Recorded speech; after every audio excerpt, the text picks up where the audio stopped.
So the story that I'm going to be reading today is called The Biggest Pumpkin Ever. Now, I know it's not Halloween or October or fall, but I absolutely love this story and I really want to read it to you guys. Once there were two mice who fell in love with the same pumpkin.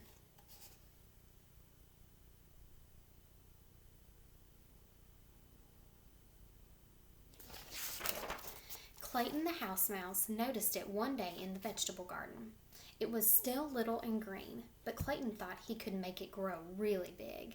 It might even get big enough to win the grand prize at the town pumpkin contest.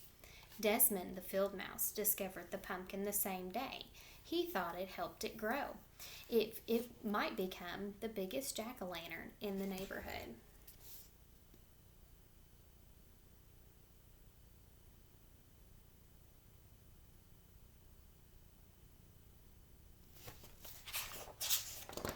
That afternoon, Clayton watered the pumpkin. He also mixed up some fertilizer and manure and water.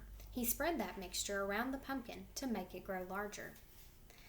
That very same night, Desmond went into the garden. He watered the pumpkin too. He also spread some manure mixture with water around it.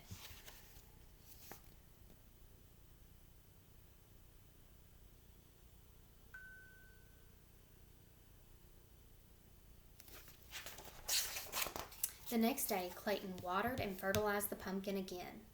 The next night, Desmond did the same, and the pumpkin began to grow. By the end of the month, the pumpkin was so large, Clayton couldn't believe his eyes.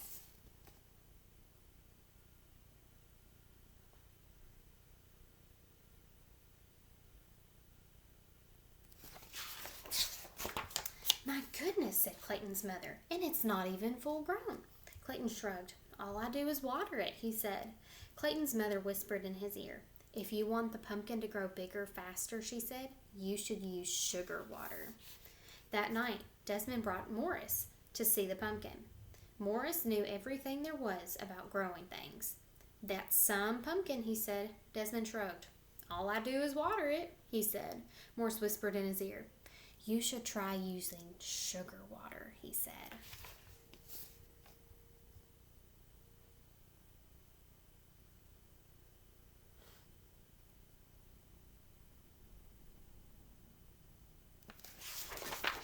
The next day, Clayton dug a small hole beside the pumpkin vine. In the hole, he placed a bowl of water full of sugar water. He cut into the vine a few inches from the pumpkin. In the cut, he put one end of a piece of candle wick. Then he put the other end in the bowl of sugar water. That night, on the other side of the pumpkin, Desmond did the exact same thing. Within a week, the pumpkin was twice the size it had been. Within 2 weeks, it was absolutely enormous.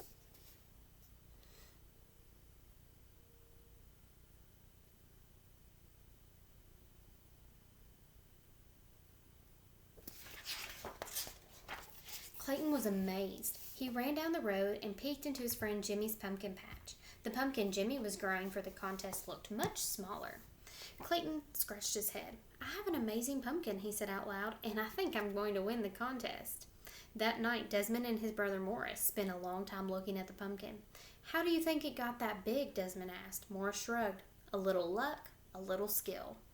It's going to make some jack-o'-lantern, said Desmond. It sure is, said Morris.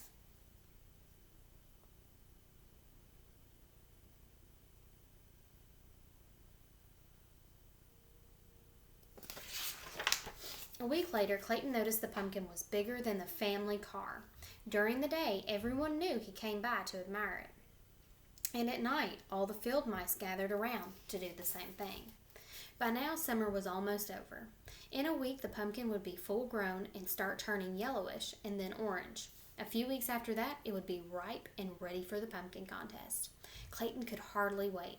The pumpkin was growing so fast, it could soon be larger than his house. Then he had a terrible thought. If the pumpkin was so big, how would he get it to the contest? It wouldn't fit in his red wagon. It wouldn't even fit in a truck. Clayton decided to worry about this when the time came.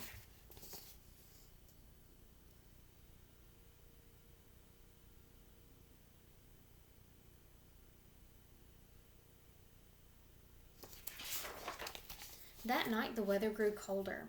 Thinking there might be an early frost, Clayton rushed out to the pumpkin with his blanket. One was not enough.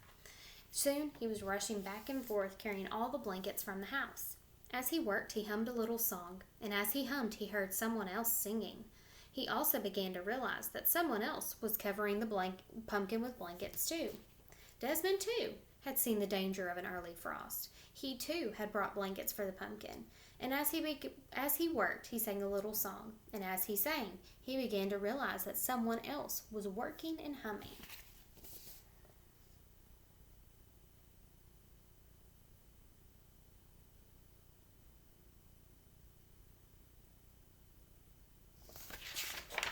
Clayton stopped humming. He put down his pile of blankets and peered around the corner of the pumpkin. Desmond stopped singing. He put down his blankets and peered around the corner of the pumpkin. The two of them bumped heads and fell down. "You've been feeding the pumpkin," said Clayton. "You've been feeding the pumpkin," said Desmond. "That's why it got so big," said Clayton and Desmond. They burst out laughing.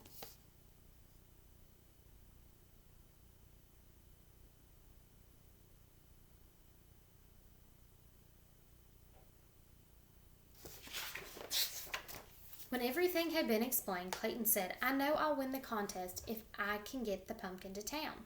Desmond smiled. "I'll help you. Just let me carve the pumpkin into a jack-o'-lantern for Halloween when the contest is over." "It's a deal," said Clayton. "A deal," said Desmond, and they shook on it. The morning of the contest was bright and sunny. Mice were bringing their pumpkins to the town square by truck and car and wagon. Some were rolling them along the ground.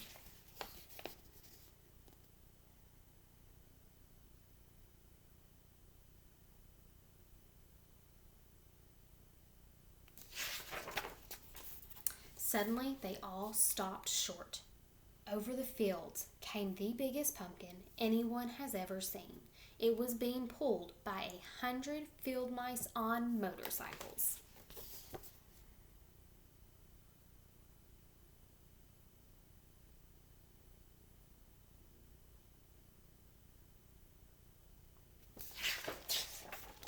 When the pumpkin reached town, it was too big for any of the streets. Clayton had to explain why they couldn't bring it to the square.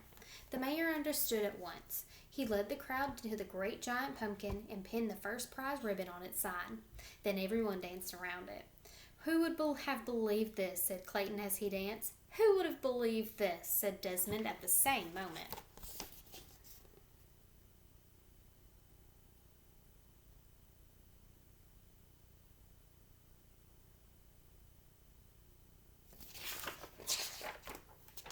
When the celebration was over, the 100 field mice pulled the pumpkin back to the field. The day before Halloween, they carved it into the best jack-o'-lantern ever.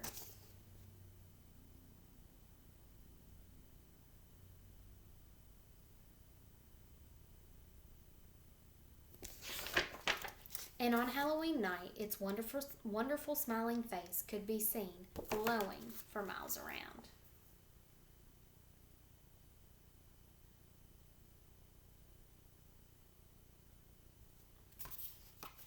And that's the story of the biggest pumpkin ever.